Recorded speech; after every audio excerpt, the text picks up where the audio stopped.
নিজেদের বাড়ির সামনে দাঁড়িয়ে আছি, ভিতরে যাবার সাহস হচ্ছে না। হবেই বা কী করে? কত বছর পর বাড়ির সামনে আসলাম। আজ থেকে প্রায় 12 বছর আগে এই বাড়ি থেকে পালিয়ে গিয়েছিলাম শুধুমাত্র অবহেলার কারণে। আজ আবার ফিরে এসেছি। ফিরে আসার কারণ দুইটা: এক, আমার দাদি অসুস্থ তাই, আর দ্বিতীয়টা না হয় রহস্যই থাক। বাড়ির ভিতরে পরিচয়টা দিয়েই দিই। আমার বাবারা দুই ভাই, বড় চাচার এক মেয়ে এক ছেলে। আমরা দুই ভাই, আমি আর ইমন। আমাদের বোন নেই। বাবা বড় বিজনেসম্যান। ছোট থাকতে কখনো বাবার সঙ্গ পায়নি। মাও নিজের সময় কাটানোর জন্য স্কুল শিক্ষকের পেশায় নিযুক্ত হন। বাড়িতে আমি, দাদি আর বড় ভাইয়া ইমন থাকতাম। চাচা চাচিরা বিদেশে থাকে আর কাজের মানুষ। বড় ভাইয়া ছোটবেলা থেকেই আমাকে ভালোবাসতো না, সব সময় আমার সাথে ঝগড়া করত আর আমার নামে উল্টোপাল্টা বলে বাবার কাছে নালিশ করত, আর বাবা আমাকে মারতো। এভাবেই অবহেলা পেতাম আমি। মাও বড় ভাইয়াকে বেশি ভালোবাসতো, আমাকে শুধু দাদি ভালোবাসতো। আমি 8 বছর বাড়ি থেকে পালিয়ে যাই। বাড়ি থেকে পালানোর কারণ ছিল ভাইয়া টাকা চুরি করে। আমার কথা বলছে যে আমি চুরি করছি। বাবা আমাকে অনেক মারে, মাও কিছু বলে না। সেদিন রাগ করে বাড়ি থেকে চলে আসি। আজ এত বছর পর আসলাম, আর আজ আমি প্রতিষ্ঠিত। আমার ওপর থেকে একটা মিশনের জন্য পাঠানো হয়েছে, আর এখানে এসে জানতে পারি দাদি অসুস্থ, তাই এখানে আসি। আর না হলে অন্য ফ্ল্যাটে উঠতাম। বাড়ির গেট দিয়ে ঢুকলাম। বাড়ির গেটের সামনে কয়েকটা গাড়ি দেখতে পেলাম, হয়তো কেউ এসেছে। বাড়ির সব রুম আমার চেনা ছিল, দাদির রুমও। তাই আমি দাদির রুমের দিকে যেতে লাগলাম। দাদির রুম থেকে অনেক শব্দের আওয়াজ পাইতেছি। আমি দাদির রুমের সামনে, তখনই সামনে একটা মেয়ে দাঁড়ালো। মেয়েটা দেখতে খুব সুন্দর। মেয়েটা আমাকে বলল, আপনি কে? আপনাকে আগে তো এই বাড়িতে দেখিনি। আমার মুখে মাস্ক, তাই আমার মুখটা মেয়েটা ভালো করে দেখতে পাচ্ছে না। আমি মেয়েটাকে ভালো করে দেখলাম, কিন্তু চিনতে পারলাম না। এই বয়সী মেয়ে তো আমাদের বাড়িতে একটাই থাকতে পারে, সে হলো আমার চাচাতো বোন মুন্নি।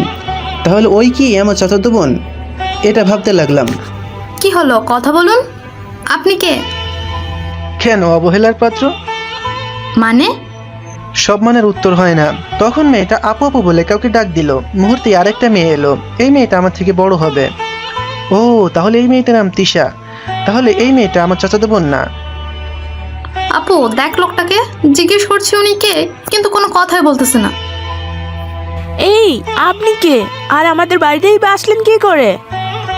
হেঁটে হেঁটে এসেছি। দেখছো কি ফালতু ছেলে, ওকে এখনই বের করে দাও বাড়ি থেকে। আপনারা কারা? আমাদের বাড়িতে দাঁড়িয়ে আমাদেরই বলছে আমি কে? বুঝলাম না, আপনাদের বাড়ি মানে? মানে হচ্ছে আমি এইবারের বড় ছেলে ইমনের বউ, আর ও আমার বোন। হুম। ও, তাহলে এ আমার বড় ভাইয়ের বউ, আর এ হলো আমার বড় ভাইয়ের শালিকা। সরুন, দাদুর রুমে যাব।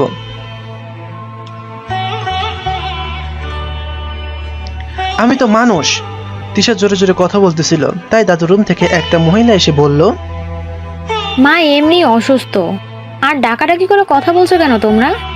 দেখুন কাকিমা, এই লোকটা কখন থেকে আজে বাজে কথা বলছে। আমাকে দেখিয়ে বলল।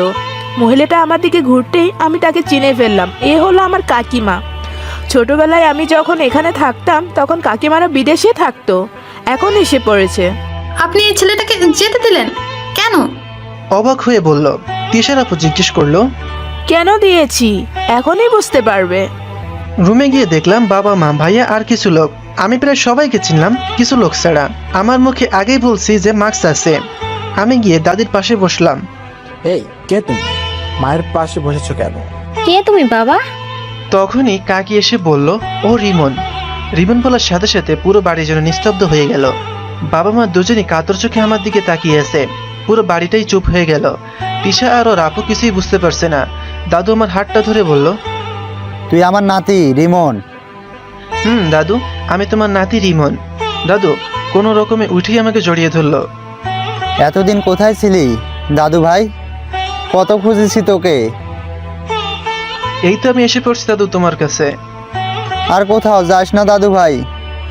আমাকে চলে যেতে হবে? তোমার অসুস্থতার কথা শুনে আমি এসেছি। আমার আবার চলে যেতে হবে? আমি কারো বাড়িতে অবহেলার পাত্র হয়ে থাকতে চাই না। এটা তো তোরে বাড়ি। না, আমার কোনো বাড়ি নেই। তোমার কাছে একটু থেকেই চলে যাব। তিশা ওর আপু কিছুই বুঝতে পারছে না। বাকি প্রায় সবার চোখেই জল। কিন্তু ভাইয়ার চোখে জল নেই, হয়তো আমার ফিরে আসাতে ভাইয়া খুশি হয়নি। তুই যদি বাড়ি ছেড়ে চলেও যাস তাহলে কথা দে আমার সাথে মাঝে মাঝে দেখা করে যাবি। হঠাৎ করেই বাবা বলল, ও যাবে মানে? ও কোথাও যাবে না, এটা ওর বাড়ি আর ও এখানেই থাকবে। আগেই বলছি আমার কোনো বাড়ি নেই, আমি একাই এখন ভালো আছি। আবার নতুন করে পরিবারের মায়ে জড়িয়ে নতুন করে অবহেলার পাত্র হতে চাই না আমি। মা এসে আমাকে জড়িয়ে ধরলো। দেখ বাবা, আমরা ভুল করে ফেলেছি। তুই চলে যাবার পর আমরা সেই ভুলটা বুঝতে পেরেছি। তোর বাবা আর আমি সব জায়গায় তোকে খুঁজেছি, কিন্তু তোকে পাইনি। দেখ দাদু, সবাই যেন এত করে বলছে, থেকে যা। আচ্ছা, আমি এখানে থাকবো, তবে আমার কিছু শর্ত আছে।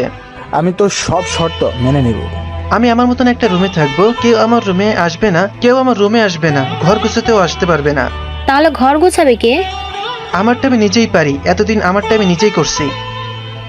2 নম্বর শর্ত হলো আমি রাত 12টার আগে বাড়ি ফিরবো না, নিজের মতন করে থাকবো। কিন্তু ওর রাত পর্যন্ত। সমস্যা হলে আমি চলে যাচ্ছি। না, কোনো সমস্যা নেই। আর আমি আমার খাবার বাইরে থেকে খেয়ে আসবো, এই বাড়ির খাবার আমি খাবো না। আর এখানে শুধু আমি থাকবো। নিজের বাড়ি খাবার রেখে বাইরে খাবার খেয়ে লাভ কি? অযথার টাকা নষ্ট। আমার উপার্জন করার টাকা আমি নষ্ট করব, কারো টাকা লাগবে না আমার। ছোটবেলার কথা আমার মনে আছে, টাকা না নিয়েও আমাকে মার খেতে হয়েছে। ওই সময়ের কথা বাদ দে। আমি চাইলে ওই কথা ভুলে যেতে পারবো না। শুধু তোমার অসুস্থতার কথা শুনে আমি এখানে এসেছি, না হলে জীবনও আসতাম না। আর আমার কাজটা শেষ হয়ে গেলেই আমি চলে যাব। কি কাজ দাদু ভাই? পরে বলবো। আচ্ছা, তোর রুমে গিয়ে একটু রেস্ট নে। আচ্ছা। তোর মুখের মাস্কটা খোল, একটু ভালো করে দেখতে পারলাম না। ফ্রেশ হয়ে আসতেছি, তখন ভালো করে দেখো। এই বলে চলে আসলাম। আসার সময় তিশা আর ভাবি মানে ইমন ভাইয়ার বউ আমার দিকে অবাক দৃষ্টিতে তাকিয়েছিল। হয়তো আমি যে বাড়ির ছেলে এটা ভাবতেই পারিনি। আমি রুমে আসলাম, রুমটা গোছানো, ব্যাগটা রাখলাম, জামা কাপড় বের করে ফ্রেশ হতে গেলাম। আমি ফ্রেশ হয়ে টাওয়ালটা পরে বের হলাম, তখনই তিশা নামের মেয়েটা আমার রুমে এলো। আমার গায়ে শুধু একটা টাওয়াল। তিশা মেয়েটা রুমে এসে আমার দিকে তাকিয়ে রইল। আমি দেখা মাত্রই ওয়াশরুমে ঢুকে গেলাম। কি লুচি মেয়ে, এখন আমার দিকে তাকিয়ে আছে। এই এমন ভাবে তাকিয়ে আছেন কেন? আমার ডাকে মেয়েটার হুঁশ ফিরল বুঝি। মেয়েটা কোনো কথা না বলে একটা হাসি দিয়ে চলে গেল। আমি ওয়াশরুম থেকে বের হয়ে জামা কাপড় পরে নিলাম, তারপর ব্যাগ থেকে পিস্তলটা বের করে খাটের উপর রাখলাম। তখনই দাদু আমাকে ডাক দিল। আমি পিস্তলটা ওখানে রেখেই দাদুর রুমে চলে গেলাম। আমাকে জিজ্ঞেস করলো আমার রুম ঠিক আছে কিনা, আমার রুমে সমস্যা আছে কিনা। এত বছর তো ওই রুমে কেউ থাকতো না, তাই জিজ্ঞেস করলো। না দাদু, সব ঠিক আছে। এই বলে দাদির সাথে কথা বলতে লাগলাম। হঠাৎ করে আমার রুম থেকে একটা চিৎকারের আওয়াজ এলো। আমি তাড়াতাড়ি রুমে গিয়ে দেখলাম ওই মেয়েটা আমার রুমে আমার পিস্তলটা মাটিতে পড়ে আছে। আমি নিশ্চিত এই মেয়েটা আমার পিস্তলটা দেখে ভয় পেয়েছে। আমি তাড়াতাড়ি পিস্তলটা বের করে কোমরে গুজে নিলাম। হেই, আমার রুমে আসার সাহস হয় কি করে তোমার? এর আগের বার আসলে, এখন আবার এসে আমার জিনিস ধরছো? আপনার সাথে প্রথম খারাপ ব্যবহার করেছিলাম, তাই ওইবার ক্ষমা চাইতে এসেছিলাম। কিন্তু কে জানতো আপনি তখন গোসল করতেছেন। আমি ভাবলাম আপনার গোসল করা শেষ, তাই এখন ক্ষমা চাইতে আসলাম। কিন্তু এসে আপনাকে রুমে দেখলাম না, তাই পিস্তলটা দেখে আচমকা ভয় পেয়ে গিয়েছিলাম। এই ফালতু কথা রাখো। আমি জোরে জোরে কথা বলছিলাম। বাবা মা আর ভাইয়া ভাবি সবাই আমার রুমে আসলো। কি হয়েছে? আমি আগেই বলছিলাম আমার রুমে যেন কেউ না আসে। তারপর এই মেয়েটা আমার রুমে এসে কি করে? বাবা একটু শান্ত হ। কিসে শান্ত হব? আমার রুমে কেউ আসতে পারবে না, আর আমি আমার মতোই থাকবো। সেটা আমি আগেই বলছিলাম। ও হয়তো ভুল করে এসে গেছে। আপনি আমার বড় ভাইয়ার বউ, আমার না। আমার ব্যাপারে কোনো কথা বলবেন না। আমি আমার ব্যাপার আমি নিজেই সামলে নিতে পারবো। আর ভুলেও আমার রুমে যেন কেউ না আসে। ও তোর ভাবি রিমন, ভালোভাবে কথা বল। আমি ভালোভাবে কথা বলতে শিখিনি, রাস্তায় বড় হয়েছি, তাই রাস্তার লোকেরা যেমনভাবে কথা বলে আমিও তেমনিভাবে কথা বলছি। রিমন, আমি তোর ভাই, আমার সাথে এমনভাবে কথা বলতে পারিস না। সেই ভাই যার জন্য ছোটবেলায় প্রতিদিন মার খেতাম, টাকা চুরি না করেও যার জন্য আমি চোর প্রমাণিত হলাম আর মার খেতাম।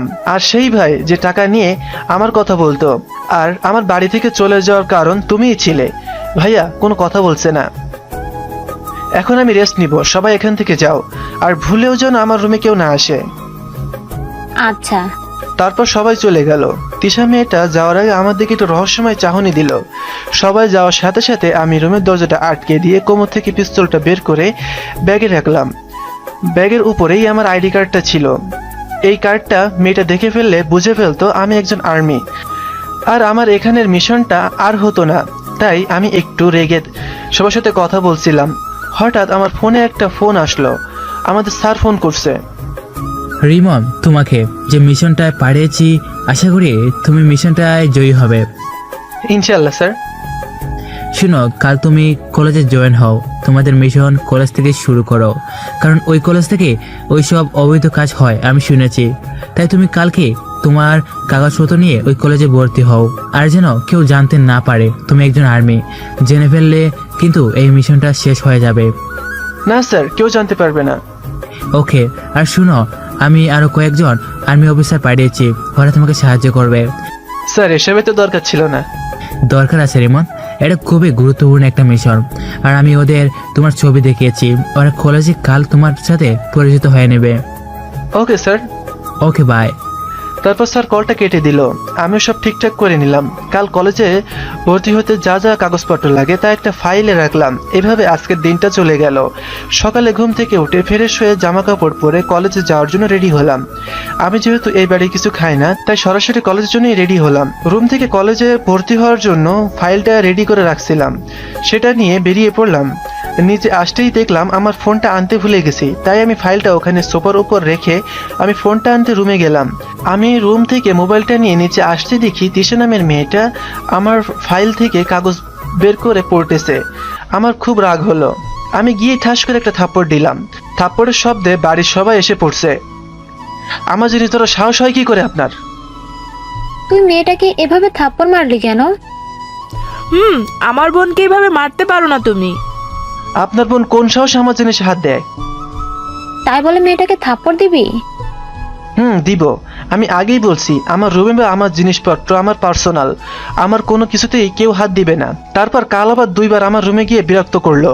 তারপর আজ আবার আমার জিনিসে হাত দেয়। ওকে আমি মানা করছি তো। এই ফাইলটা এখানে পড়েছিল, তাই দেখতেছিলাম এটা কিসের ফাইল। কে দেখতে বলছো তোমাকে? রিমন, তুমি কিন্তু এখন অনেক বেশি করে ফেলতেছো। তুমি মেয়েটাকে মারলে আর এখন আবার অপমান করতেছো।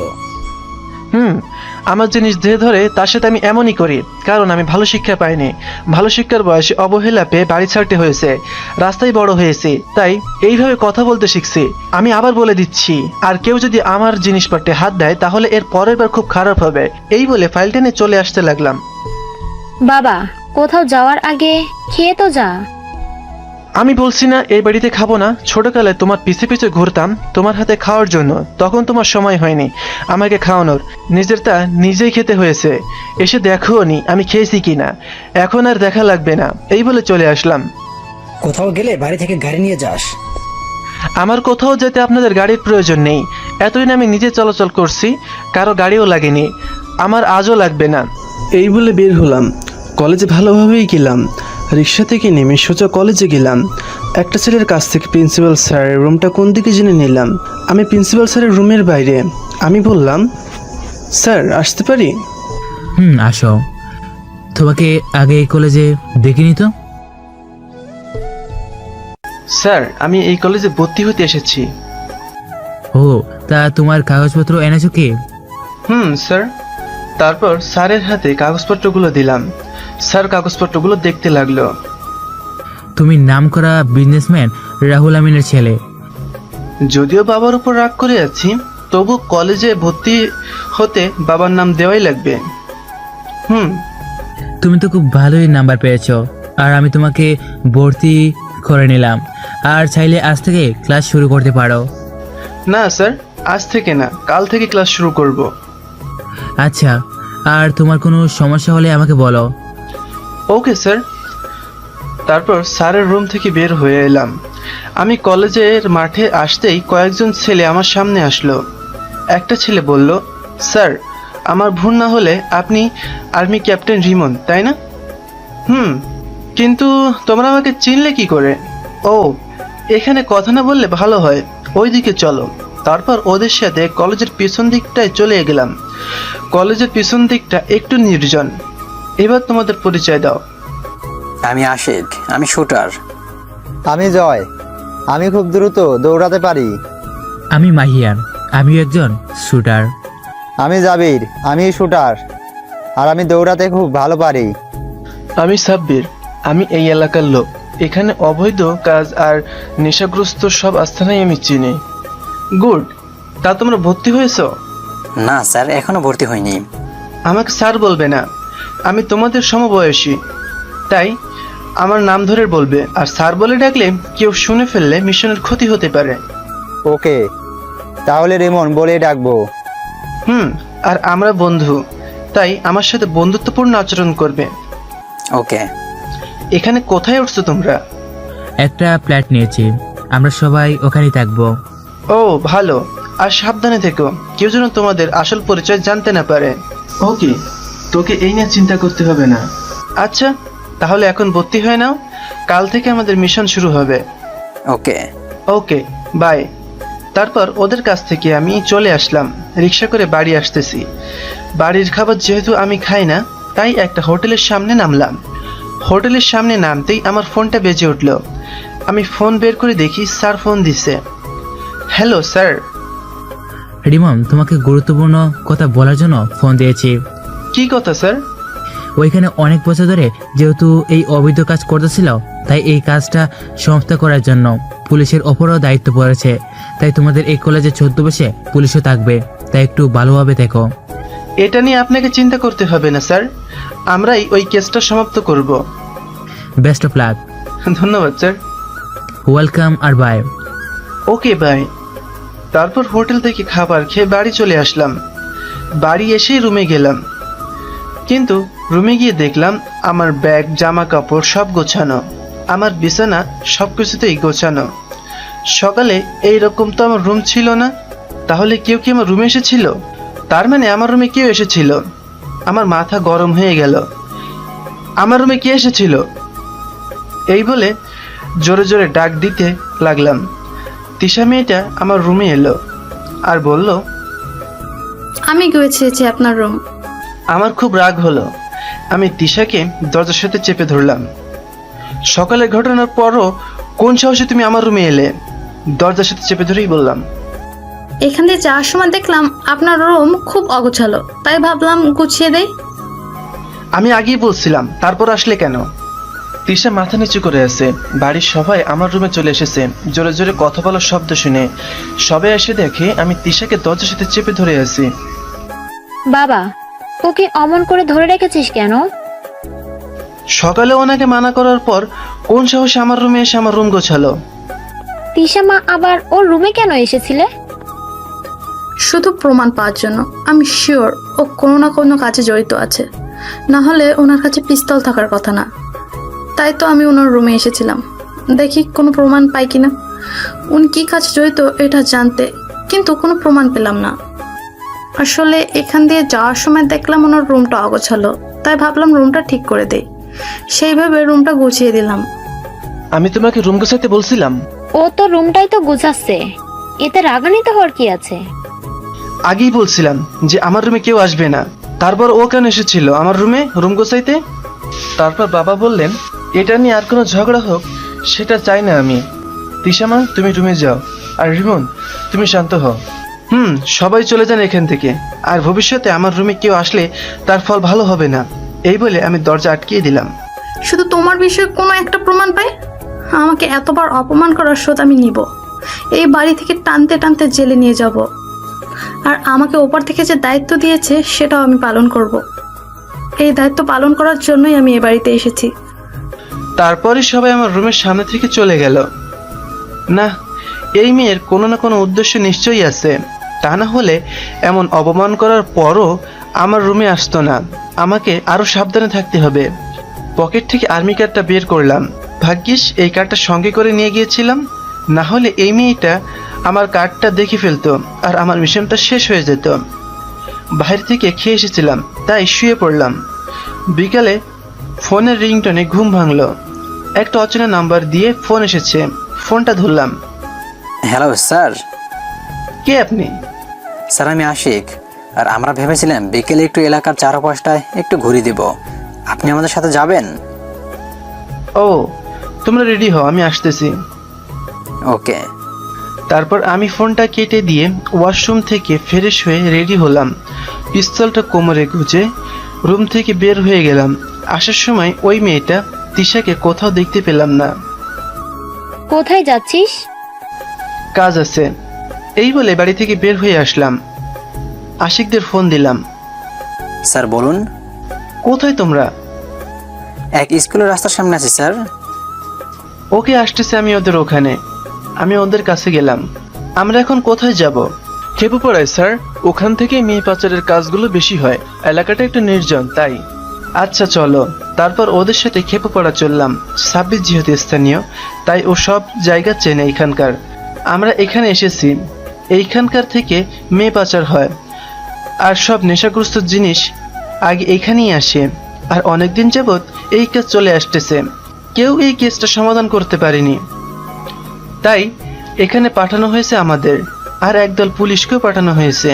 আমরা খেপুপাড়া অনেক ঘুরলাম। চারিদিকে অনেককেই নেশা করতে দেখলাম। এদের ধরে নিয়ে কোনো কাজ হবে না, কারণ ওরা এই নেশা জিনিস কোথা থেকে আসে কিছুই জানে না, তাই ওদের ধরে লাভ নেই। চলো আর একটু সামনে যায়। চলুন স্যার। কিছু দূর যেতে একটা মেয়ের চিৎকারের শব্দ আমার কানে আসলো। আমাকে বাঁচাও, কেউ আমাকে বাঁচাও। তোমরা কিছু শুনলে? তারপর সেই শব্দ অনুসরণ করে আমরা গিয়ে দেখি 7টা ছেলে একটা মেয়েকে কোথায় নিয়ে যাচ্ছে জোর করে। আমরা কোনো কথা না বলেই গিয়ে ছেলেগুলোকে মারতে লাগলাম। আমরা ওদের মেরে শুয়ে দিয়েছি। ওদের লিডার পালানোর চেষ্টা করলো। দৌড়ে পালাচ্ছে ওদের লিডার। তোমরা এদের দেখো, আমি ওকে দেখে নিচ্ছি। Okay sir. তারপর আমি ওদের লিডারের পিছনে দৌড়াতে লাগলাম। রাস্তায় গাড়ি করে যাচ্ছিল তিশা। আমাকে একটা লোকের পিছনে দৌড়াতে দেখে তিশা গাড়ি থেকে নেমে আমার পিছনে দৌড়াতে লাগলো। আজ তোমাকে ধরবই। খুব জোরে জোরে দৌড়াচ্ছি। যে করেই হোক ওকে ধরতে হবে। ওকে ধরলে আমি এই কেসটা সমাধান করার জন্য কোনো ক্লু পেয়ে যেতে পারি। তোমাকে ধরবই। আমি প্রায় লোকটাকে ধরেই ফেলবো, তখনই তিশা পিছ থেকে এসে আমাকে ধরে আর আমি তিশার নিচে পড়ে গেলাম। কিন্তু তিশা আরো জোরে আমাকে ধরে। যখন তিশার কাছ থেকে ছুটি ততক্ষণে লোকটা পালিয়ে যায়। এবার আমার রাগা থামলো না। তিশাকে থাপ্পড় দিতে যাব, তখনই আমি দেখি সাব্বির আমার দিকে আসতেছে। সাব্বির এখানে এসে আমাকে স্যার বললে এই মেয়ে কিছু বুঝে দিতে পারে। তাই আমি হাত নামিয়ে দৌড়াতে লাগলাম যে সাব্বির আমার সাথে কোনো কথা বলতে না পারে। আমি যখন তিশাকে মারতে হাত উঠিয়েছিলাম তখনই তিশা চোখ বুজিয়ে ফেলে। আর তিশা যখন চোখ খোলে তখন ওর সামনে কেউ নাই। তিশা চারপাশে তাকিয়েও কাউকে দেখতে পায় না। এ আবার কই গেল? আমাকে থাপ্পড় না মেরে ধুর। এই বলে তিশা চলে গেল। আমি ওদের কাছে গেলাম। তুমি আর পিছনে গিয়েছিলে কেন? সাব্বিরকে বললাম। আসলে স্যার ওদের আস্তানার ওদিকে আপনার একার কোনো ক্ষতি করে দিতে পারতো, তাই ভেবে আমি গিয়েছিলাম। কিন্তু আপনার কাছ থেকে ওদের লিডার পালালো কেন? একটা স্টুপিড মেয়ের জন্য পালাইতে পারছে। ও আচ্ছা, তোমরা যাদেরকে ধরছো ওরা কোথায়? ওই রুমে স্যার। ওকে চলো। তারপর ওদের সাথে ওই লোকগুলোকে যেখানে বেঁধে রাখা হয়েছিল সেখানে গেলাম। বল তোরা কার কথাই এই মেয়েদের পাচার করিস? ওদের মধ্য থেকে একজন বলল, বিশ্বাস করুন আমরা এ বিষয়ে কিছুই জানি না, তা না হলে তোদেরকে কি অবস্থা করব ভাবতেও পারবি না। আরেকজন বলল, বিশ্বাস করুন আমরা কিছুই জানি না, যে পালিয়ে গেছে সে সব জানে। এই মেয়েগুলোকে এনে আমি তার কাছেই দিতাম আর সে আমাদের টাকা দিত। এর বেশি কিছু আমরা জানি না। আমারও তাই মনে হচ্ছে, ওরা কিছুই জানে না। কিন্তু ওরা মেয়ে তুলে এনে এদের কাছে দিত, তাই এরাও খুব বড় অপরাধ করছে। মিজাজ স্যারের কাছে পাঠিয়ে দাও এদের। ওকে। আচ্ছা তোমরা ওদের পাঠিয়ে দিয়ে তোমাদের ফ্ল্যাটে চলে যেও। আমি যাই। কাল কলেজে দেখা হবে। আর কলেজে এসে তোমরা একসাথে থাকবে না, ভিন্ন ভিন্ন থাকবে, যাতে তোমাদের কেউ সন্দেহ না করে। Okay sir. বাই। তারপর ওদের কাছ থেকে আমি চলে এলাম। অন্যদিকে যে আমার কাছ থেকে পালিয়েছিল ওই লোকগুলোর লিডার, ওদের নাম ইমরান।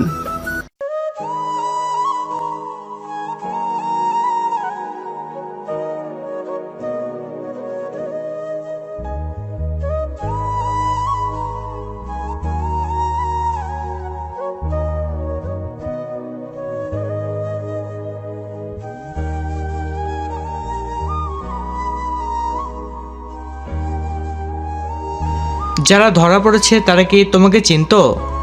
না বস, ওরা শুধু আমাকেই চিনতো। ও, তাহলে ওরা এবার তোমার কথা ওই লোকগুলোর কাছে বলে দিবে, আর ওই লোকগুলো তারপর তোমাকে ধরবে, আর তুমি আমার কথা বলে দিবে। ইমরান বলল, না বস, আমি কোনোদিনই আপনার নাম বলবো না। আর কিছু বলার আগে ইমরান মাটিতে পড়ে যায়। সৌরভ ইমরানকে গুলি করে দিয়েছে। আমাদের এই কাজে কেউ কাউকে বিশ্বাস করতে পারে না ইমরান। তুমি বেঁচে থাকলে আমি একটা টেনশনে থাকতাম যে তুমি ধরা পড়লে আমার কথা বলে দিতেও পারতে। আর আমার বস আমাকে শিখিয়েছে আমাদের দলে কাউকে নিয়ে টেনশনে থাকলে তাকে শেষ করে দিতে।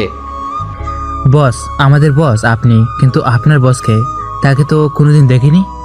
তাকে ভুলেও দেখার কামনা করো না, কারণ তাকে দেখার চেষ্টা যে করেছে সেই মরেছে। তার মতো ভয়ানক আর কেউ নেই। এত ভয়ানক সে? অনেক ক্ষমতা তার। আমার বস সে, তার নাম আকাশ। আপনি তাকে দেখেছেন? এই বরগুনা জেলার মধ্যে আমি শুধু তাকে দেখতে পেয়েছি। এসব কথা বাদ দাও, এখন কাজ করা শুরু করো। সময় মতো মেয়ে পাচার না করতে পারলে বস খুব রাগ করবে। আচ্ছা বস। বাড়িতে এসে গেছি। আমার রুমে যাওয়ার সময় দেখি তিশা বাবা মায়ের সাথে বসে টিভি দেখতেছে। ভাইয়া ভাবেও এখানে আছে। আমার সেই কথা মনে পড়লো। তিশার জন্যই ওদের লিডারকে ধরতে পারিনি, এই ভেবে রাগ হলো। তিশা আমার দিকে চেয়ে দেখে আমি অগ্নিদৃষ্টিতে ওর দিকে তাকিয়ে আছি। তিশার সাথে সাথে চোখ সরিয়ে নেয়। বাবা মা এখানে, তাই কিছু বললাম না। রাগটা কন্ট্রোল করে রুমে চলে গেলাম। আজকের দিনটাও চলে গেল। আর সকালেই উঠলাম, উঠে কলেজে যাওয়ার জন্য রেডি হলাম। রুম থেকে কলেজে যাওয়ার জন্য রেডি হয়ে বের হলাম। বাবা, কোথাও যাওয়ার আগে খেয়ে তো যা। আমি এই বাড়ির খাবার এতদিন খাইনি, আর আজও খাবো না, এই বলে চলে আসলাম। মা আমার যাবার দিকে চেয়ে রইল। আমি বুঝতে পারছি আমার অবহেলার কারণে মা খুব কষ্ট পাচ্ছে, কিন্তু মারও এটা বোঝা উচিত ছিল। ছোটকালে তাদের থেকে যে অবহেলা আমি পেয়েছি তাতে আমার কতটা কষ্ট হয়েছে। একটা রিক্সা করে কলেজে গেলাম। রিক্সাটা এসে কলেজের গেটের সামনে থামলো। আমিও রিক্সা থেকে নেমে কলেজে ঢুকতে লাগলাম। কলেজের মাঠে অনেক ছাত্রছাত্রী বসে আছে। আমি কলেজের মাঠের দিকে যেতে লাগলাম। হঠাৎ কেউ আমাকে পিছন থেকে জড়িয়ে ধরলো। আমি বুঝতে পারলাম কোনো মেয়ে আমাকে জড়িয়ে ধরছে। আমি মেয়েটাকে ছাড়িয়ে পিছনে ফিরি। পিছনে ফেরার পর দেখি খুব সুন্দর একটা মেয়ে, লম্বা চুল, গোলাপি ঠোঁট, টানা চোখ। মেয়েটা সুন্দরী। ওই ছেলেগুলো আমার সাথে অসভ্যতামি করতেছে, প্লিজ কিছু করুন। মেয়েটার পিছনে দেখি 4টা ছেলে। ছেলেগুলোর পোশাক দেখে মনে হচ্ছে বড়লোক বাবার বিগড়ে যাওয়া সন্তান। ভাই, আপনাদের সমস্যা কি? মেয়েটাকে ডিস্টার্ব করতেছেন কেন? দেখ, তুই মনে হয় নতুন কলেজে, এ বিষয়ে কিছু জানিস না। আমার ভাই সৌরভ কলেজের ভিপি, তাই আমাদের যা ইচ্ছা আমি তাই করব। তোর ভাই ভিপি বা মিনিস্টার হোক, তাতে আমার কিছুই যায় আসে না। আজ থেকে কলেজে কোনো মেয়ের সাথে ভুলে অসভ্যতা করার চেষ্টা করবি না, তাহলে কি অবস্থা হবে ভেবেও পাবি না। ফাহিম বলল, কি? আমাকে হুমকি? এই তোরা কি দেখছিস? মার ওকে। ফাহিমের লোকেরা আমাকে মারতে আসলো। আমি সবগুলোকে মারতে লাগলাম। আশিক, জাবির, মাহিয়ান, জয়, সাব্বির গেট দিয়ে ঢুকতেছিল, কিন্তু আমাকে মারপিট করতে দেখে ওখানে থেমে রইল। তারপর ধরলাম ফাহিমকে, ইচ্ছা মতো মারলাম। আজ এইটুকুই মারলাম, ভবিষ্যতে কোনো খারাপ কাজ করতে দেখলে কি অবস্থা হবে ভেবেও পাবি না। এই বলে মেয়েটার কাছে আসলাম। ফাহিমদের হাসপাতালে নিয়ে গেছে কিছু ছেলে। আপনাকে অসংখ্য ধন্যবাদ। এখানে ধন্যবাদ দেওয়ার কি আছে? আপনি আমার জন্য ওদের সাথে মারপিট করলেন, তাই ধন্যবাদটা আপনার প্রাপ্য। হয়তো। হয়তো না। আর আমি সানজিদা সুলতানা। ক্লাসে যাওয়া যাক। তারপর সানজিদার সাথে ক্লাস দিতে লাগলাম, কিন্তু কলেজের সবাই অবাক দৃষ্টিতে আমার দিকে তাকিয়ে আছে। মনে হচ্ছে আমি কোনো এলিয়েন। আশিক, জাবির ওরা মেয়েদের সাথে কথা বলা শুরু করে দিয়েছে। কলেজে হইচই পড়ে গেছে যে বিপির ভাইকে একটা ছেলে মেরেছে। ক্লাসের সবাই আমার দিকে অবাক চোখে তাকিয়েছিল। সবার দৃষ্টি আমার দিকে। নিজেকে থেকে সেলিব্রিটি মনে হচ্ছে। আমি সানজিদার সাথে কথা বলতেছি। আশিক, জাবির, মাহিয়ান, জয়, সাব্বির ওরাও ক্লাসে এসেছে। একটু পর ক্লাসে স্যার এলো। স্যার আমাকে জিজ্ঞেস করলেন আমি ভিপির ভাইকে কেন মেরেছি। আমি বললাম একটা মেয়ের সাথে অসভ্যতামি করার চেষ্টা করছে, তাই। তবুও বিপির ভাইয়ের গায়ে হাত তোলা তোমার ঠিক হয়নি। বিপি তোমার কোনো ক্ষতি করে দিতে পারে। এই বলল স্যার, তারপর ক্লাস করাতে লাগলো। হঠাৎ কেউ বলল স্যার আসবো। দরজার দিকে তাকিয়ে দেখি তিশা দাঁড়িয়ে আছে। তার মানে তিশা এই কলেজেই পড়ে, আমাদের সাথেই। এসো। এত দেরি হলো কেন? একটা কাজ ছিল স্যার। পরিবার যেন আর দেরি না হয়, গিয়ে বসো। আচ্ছা স্যার। তিশা অন্য বেঞ্চে বসার সময় সানজিদাকে কিছু ইশারাই বলল, আর সানজিদাও ইশারায় জবাব দিল মাথা নাড়িয়ে। যদিও আমি দেখতে পাইনি, আপনাদের বোঝানোর জন্য বললাম। ক্লাস শেষ হলো, ক্লাস থেকে বের হলাম। আশিক, জাবির, সাব্বির, মাহিয়ান ওরা মেয়েদের সাথেই কথা বলতেছে মিশনের বিষয়ে। ওদের কোনো খেয়ালই নেই। সানজিদা আমার কাছে আসলো। বাই, কাল দেখা হবে, আর কথা দুটোই হবে। বাই। সানজিদা চলে গেল। আমি সাব্বিরের কাছে গেলাম। আমাকে আসতে দেখি সাব্বির মেয়েটাকে চলে যেতে বলল। মেয়েটা চলে গেল। শোনো, আজ বিকালে একটা মিশন হবে, রেডি থেকো। ওদের সবাইকে বলো। আর খেপে পারে ওদের আস্তানায় মিশনটা হবে। Okay bye. পিছনে ঘুরতেই দেখি তিশা নামের মেয়েটা ওই দিকে সরে গেল। এই মেয়েটা এখানে এসেছিল কেন? আমাদের কথা শুনছে নাকি? এখানে এসেছিলে কেন? তিশাকে বললাম। ক্লাস তো শেষ হয়ে গেছে, বাড়ি যাব। আমরা যখন এক বাড়িতেই যাব, তাই ভাবলাম আপনার সাথে যাই, তাই আপনার কাছে আসলাম। এই শোনো, আমি আগেই বলছি আমার পার্সোনাল জীবনে আসার চেষ্টা করবে না। এসেছে, ওনার সাথে বাড়ি যাব। যাও নিজের মতো বাড়ি। যাচ্ছি তো। যাও। না, এই মেয়েটা মোটেও সুবিধার না। এই মেয়েটার মধ্যে কোনো না কোনো রহস্য নিশ্চয়ই আছে। এই মেয়েটার থেকে দূরে থাকতে হবে। এই বলে কলেজ থেকে বের হয়ে চলে আসলাম। একটা রিক্সা করে হোটেলের সামনে থামলাম। বাড়িতে খাই না, তাই এখান থেকেই খেতে হবে। হোটেলে গিয়ে পেট ভরে খেলাম। তারপর হোটেল থেকে বের হয়ে রাস্তায় এসে দেখি তিশা কিছু পুলিশের সাথে কথা বলতেছে। এই মেয়ে এখানেই বা কি করে, আর পুলিশের সাথেই বা কি কথা বলছে? শোনা লাগবে তো। আমি মাথাটা নিচু করে তিশার ওখানে যেতে লাগলাম। তিশার ফোনে একটা কল আসলো। আমি কাছে গেলাম। বিশ্বাস করুন, আমার গাড়ির কাগজপত্র বাড়িতে। কাগজপত্র বাড়িতে এনে রেখেছো কেন? মনে ছিল না। ও, এই গাড়ির কাগজপত্রের বিষয়ে? দূর, আমি ভেবেছিলাম কি নাকি। আমি ওখান থেকে চলে এলাম বাড়িতে। তিশাদের ওখানে একজন অচেনা লোক এলো। এমন রাস্তার পাশে কথা বললে তো সবাই দেখতে পাবে। সরি, আমি বুঝতে পারিনি রিমন এখানে আসবে। কিছু কাজ বোঝা উচিত। আমি তখন রিমনকে না দেখতাম তাহলে কি হতে পারতো ভেবে দেখেছো? ভাগ্যিস আমি দেখেছিলাম রিমন তোমাদের এখানে আসতেছে, আর তোমাকে ফোন করে বললাম। আপনি ফোন করে না বললে ধরা খেয়ে যেতাম। যাই হোক, এই রিমনের উপর সবসময় নজর রেখো। এই কলেজে ভর্তি হওয়ার পিছনে নিশ্চিত এর কোনো কারণ আছে। আর রিমন যে কলেজে সাব্বির নামে একটা ছেলের সাথে কথা বলেছে, খেয়াল করেছো? আমি খেয়াল করছি। গুড। শোনো, তোমরা ওই সাব্বির নামে ছেলেটার উপর নজর রাখবা। কোথায় যায়, কার সাথে কথা বলে, সব খবর আমাকে দিবা। অন্য পুলিশদের বল। Okay ma'am. আর তিশা, রিমন কোথায় যায়, কি করে, এই খবর তুমি রাখবা। কারণ তুমি আরও এক বাড়িতে থাকো। রিমন বাড়ি থেকে বের হইলে তুমি ওর পেছনে পেছনে বের হবে, ও কোথায় যায় তা দেখার জন্য। এই রিমন ছেলেটা খুব চতুর। তিশা যতই চতুর হোক না কেন, আমাকে দায়িত্ব পালন করতে হবে। ওকে, বাই। এই বলে অচেনা লোকটা চলে গেল। তিশা ওখান থেকে চলে এলো। এইদিকে বাইরে থেকে খেয়ে এসেছিলাম, তাই আমি বাড়িতে এসে গোসল করে শুয়ে পড়লাম। বিকেলে ঘুম থেকে উঠে আশিকে ফোন দিলাম। তোমরা রেডি হও, আজ একটা ছোট্ট মিশনে নামতে হবে। ওকে স্যার। ওকে, আমি আসতেছি। এই বলে ফ্রেশ হতে চলে গেলাম। আমার কথা যদি কেউ শুনছে সেটা আমি বুঝতে পারলাম না। তিশা সে অজানা কেউকে ফোন দিল। বলো। রিমন কোথাও বেরোচ্ছে, আর ফোন দিয়ে কাকে যেন সেইখানে আসতে বললো। কি নাকি একটা কাজ আছে।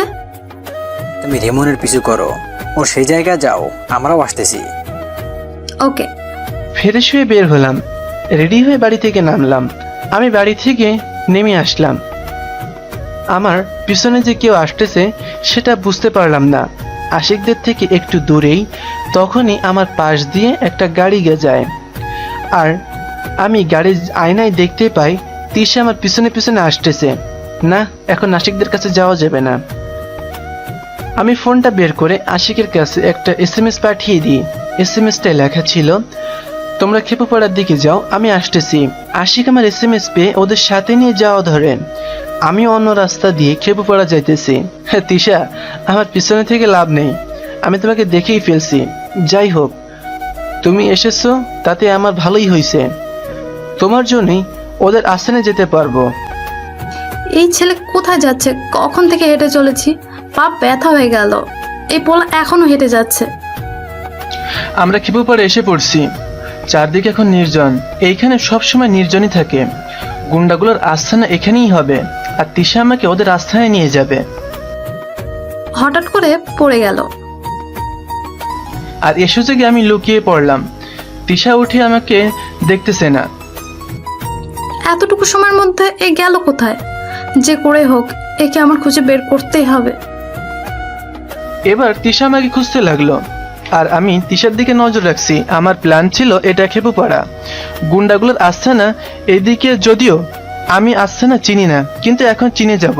গুন্ডাগুলো এখানে ছড়িয়ে ছিটিয়ে থাকে, আর কোনো মেয়ে দেখলেই ধরে ওদের আস্থানে নিয়ে যায়, আর পরে পাচার করে দেয়।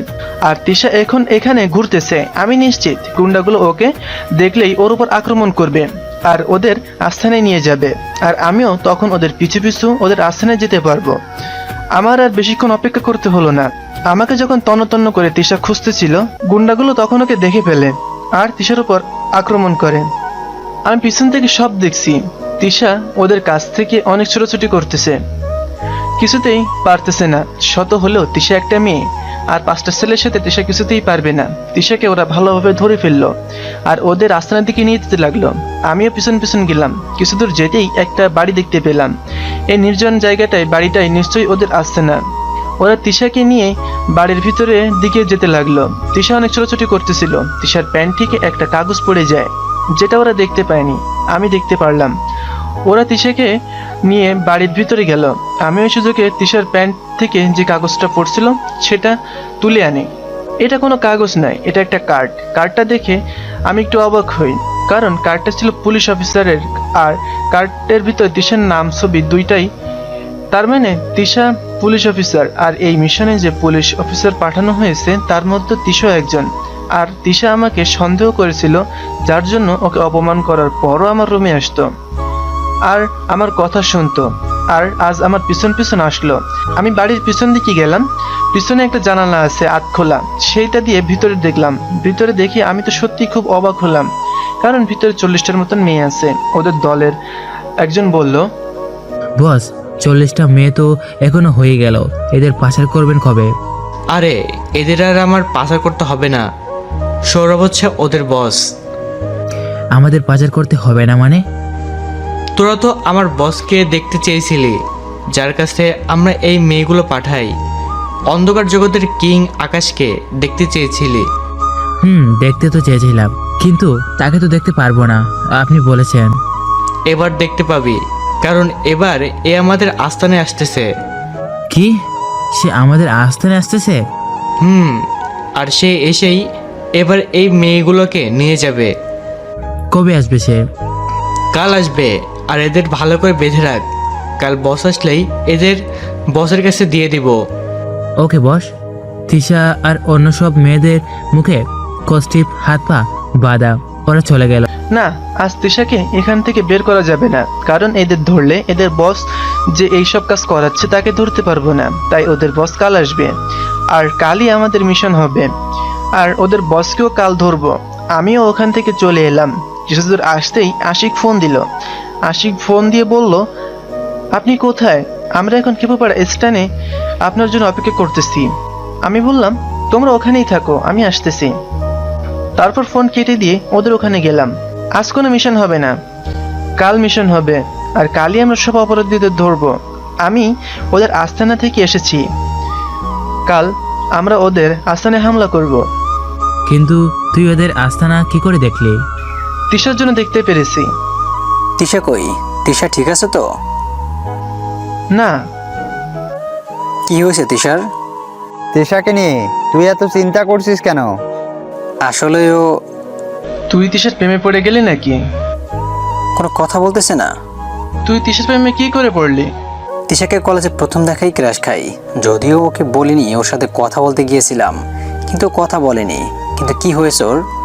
তারপর ওদের সব বললাম। তার মানে তিশা এখন বিপদে আছে।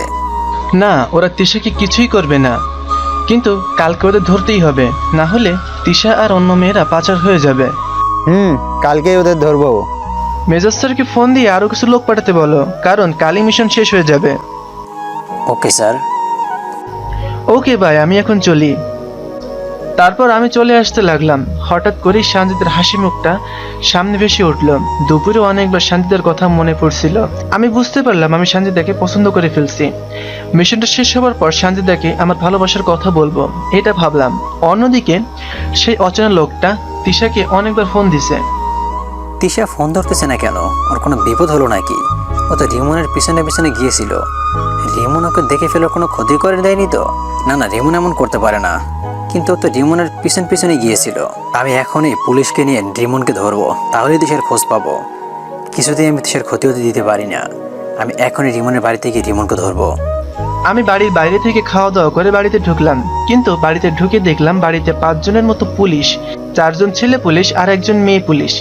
মেয়ে পুলিশটা অন্যদিকে ফেরা ছিল, মেয়েটা এইদিকে ফিরতেই আমি অবাক হলাম। এটা কি করে হয়?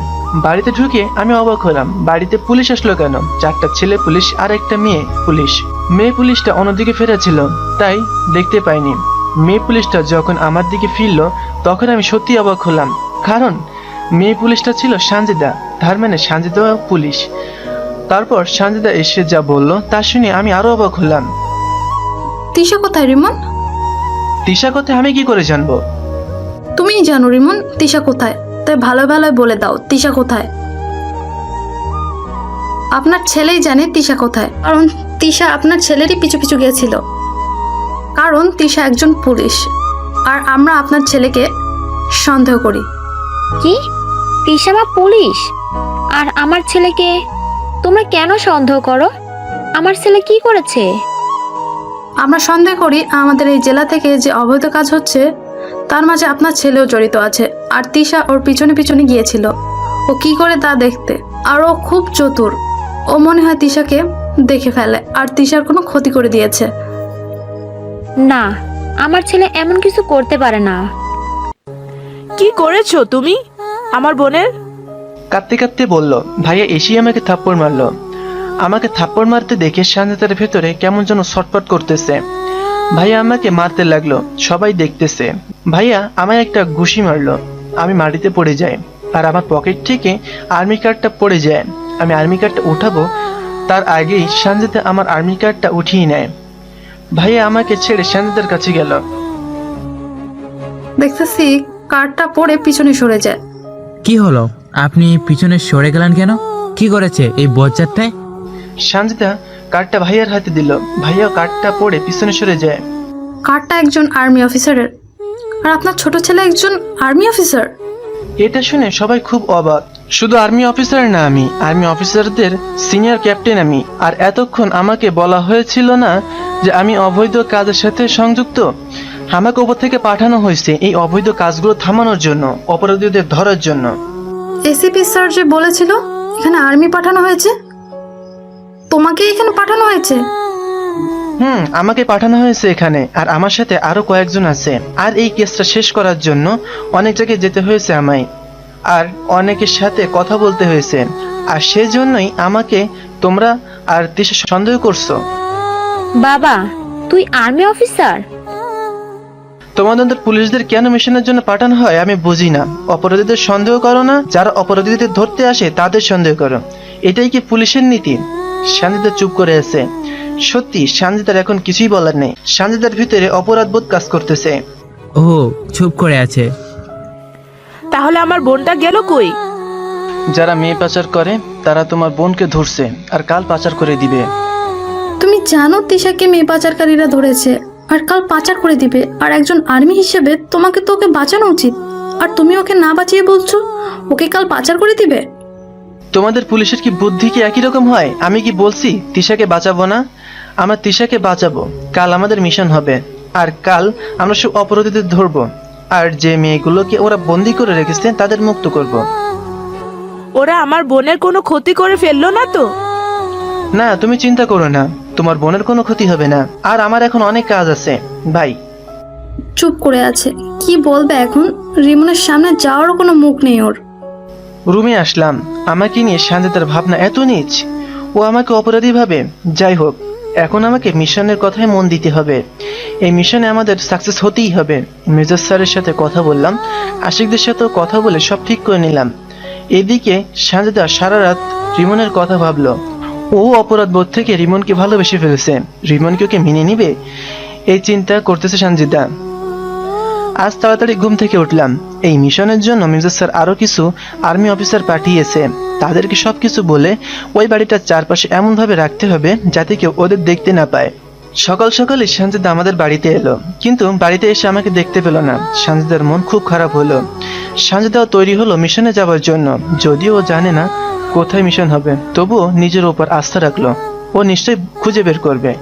এখন বিকাল 3টা বাজে। মেজর স্যার যে নতুন আর্মি অফিসার পাঠিয়েছিল সবাইকে খুব সাবধানে ওই বাড়ির চারপাশে রাখলাম। সবার সাথে ব্লুটুথের মাধ্যমে কথা হবে। আশিক, জাবির, মাহিয়ান, জয়, সাব্বির ওরাও নিজেদের অবস্থান গ্রহণ করলো। 4টা বেজে গেল, এখনো ওই পাচারকারীদের কিং আকাশ আসেনি। ওরা সব মেয়েদের বেঁধে বাড়ির সামনে মাঠে আনলো। ওরা কেউই আমাদের দেখতে পায়নি। আমরা আড়াল থেকে ওদের উপর খেয়াল রাখছি। হঠাৎ বাতাস বইতে লাগলো। উপরে চেয়ে দেখলাম একটা হেলিকপ্টার নামতেছে। তাহলে এই পাচারকারীদের আসল নেতা আকাশ এসে পড়ছে। সবাইকে সাবধানে থাকতে বললাম। আকাশ হেলিকপ্টার থেকে নামলো। আকাশের সাথে 6 জন লোক নামলো পিস্তল নিয়ে। আকাশ গিয়ে সৌরভের সাথে কথা বলতে লাগলো। কথার মাঝে একটা ব্যাগ দিল সৌরভকে। ব্যাগটাই নিশ্চয়ই টাকা ছিল। সৌরভের লোকেরা মেয়েগুলোকে হেলিকপ্টারের কাছে নিয়ে যাচ্ছে। তখনই আমি বললাম অ্যাকশন। সাথে সাথে সব আর্মি অফিসাররা গুলি করা শুরু করে দিল। হঠাৎ করেই যেহেতু আমরা গুলি শুরু করছি, তাই ওদের অনেক লোককে আমরা মেরে ফেললাম। বাকিরাও আড়ালে গিয়ে আমাদের উপর গুলি করতে লাগলো। অনেক তুমুল যুদ্ধ হলো। ওরা বুঝে গেল ওরা হেরে যাচ্ছে। ওদের কিং আকাশ দৌড়ে হেলিকপ্টারের কাছে যেতে লাগলো। আমি গিয়ে আকাশের সামনে দাঁড়াই। তারপর আকাশের সাথে আমার হাতাহাতি শুরু হয়। ওদিকে আশিকরা ওদের সবাইকে ধরে ফেলছে। আমি আকাশকে একটা ঘুষি মারি। আকাশ একটু দূরে গিয়ে পড়ে। আকাশ মাটিতে পড়েই নিজের কোমর থেকে পিস্তল বের করে আমার গুলি করে। আর একটা গুলি আমার বুকের পাশে লাগে। আকাশ আরেকটা গুলি করার আগেই আমি আকাশের হাতে গুলি করি। আকাশের হাত থেকে পিস্তল পড়ে যায়। সাব্বির এসে আকাশকে ধরে ফেলে। সব অপরাধীদের ধরা হয়ে গেছে। আমার বুক থেকে রক্ত পড়তেই আছে। আমি হঠাৎ করে পড়ে যাওয়ার সময় কেউ আমাকে ধরে ফেললো। আমি চেয়ে দেখি সানজিদা আমাকে ধরছে। সানজিদা চিৎকার করে কান্না করতেছে। আমি একটা হাসি দিলাম আর চোখটা বুজে এলো। আর কিছুই মনে নেই আমার। যখন চোখ খুললাম তখন আমি হাসপাতালে। আমার চারপাশে বাবা মা, আশিক, জাবির, সাব্বির, জয়, মাহিয়ান। আমার চোখ সানজিদাকে খুঁজতেছিল। হঠাৎই পেয়ে গেলাম সানজিদাকে, কিন্তু সানজিদা আমার পাশের বেডে শুয়ে আছে। সানজিদার কি হয়েছে মা? তোর অনেক রক্তক্ষরণ হয়েছিল। তোর গ্রুপের রক্ত কোথাও পাওয়া যাচ্ছিল না। সত্যি তোকে মেয়েটা খুব ভালোবাসে। আমি উঠি সানজিদার বেডে গেলাম। সানজিদা, তুমি ঠিক আছো তো? সানজিদা আস্তে আস্তে চোখ খুললো। চোখ খুলে সানজিদা আমাকে ওর কাছে দেখে আমাকে জড়িয়ে ধরলো। রিমন, তুমি ঠিক আছো তো? রিমন, আমি তোমাকে খুব ভালোবেসে ফেলেছি। তোমাকে ছাড়া আমি বাঁচবো না। আমিও তোমাকে ভালোবাসি সানজিদা। আমাদের কথা শুনে বাবা মা হাসতে লাগলো। আমরা দুজনেই লজ্জা পেলাম। হঠাৎ করেই আর্মি হেড অফিসার আসলো আমার কেবিনে। এই সাথে সিনিয়র মেজর স্যারও আছে। রিমন, তোমার সাহসিকতার সত্যি প্রশংসা করার মতো। তুমি আকাশকে দৌড়িয়ে দিয়ে বাংলাদেশের বড় উপকার করেছ। স্যার, এটা আমার দায়িত্ব। আর আশিক, জাবির, সাব্বির, জয় এরা না থাকলে আমি একা পারতাম না। তোমাদের সবাইকে শুভেচ্ছা জানাই। আর রিমন, তুমি এই মিশন ভালোভাবে শেষ করেছো। তোমাকে প্রমোশন দেওয়া হলো আর তোমাকে আর্মির মেজর বানানো হলো। Thanks sir. তারপর আরো কিছু কথা বলে স্যার চলে গেল। ভাইয়া, এখন ঠিক আছে তো? আমি ভাইয়ার রুমে যাবো বলে কেবিন থেকে বেরিয়ে ভাইয়ার রুমে গেলাম। ভাইয়ার পাশে বসলাম। ভাইয়া, এখন ভালো আছিস? তুই অ্যাক্সিডেন্ট করলি কেমনে? তোর সাথে খারাপ ব্যবহারের ফলেটা আমাকে ক্ষমা করে দে ভাই। আমি তোর উপর অনেক অন্যায় করেছি। এখানে ক্ষমা চাওয়ার কিছুই নেই। আমরা একটা হ্যাপি ফ্যামিলি হব ভাইয়া। তার কিছুদিন পরই ভাইয়া ঠিক হয়ে গেল। আমি এখন আর্মি মেজর, আর শান্তির সাথে বিয়েও হলো আমার। আমরা এখন একটা হ্যাপি ফ্যামিলি। সবসময় হাসি খুশি থাকুক আমাদের পরিবার। গল্পটি কেমন লাগলো সেটা অবশ্যই কমেন্ট করে জানাবেন। আর যদি গল্পটি ভালো লেগে থাকে তাহলে একটি লাইক দিবেন আর আপনাদের বন্ধু বান্ধবদের সাথে শেয়ার করবেন। ধন্যবাদ।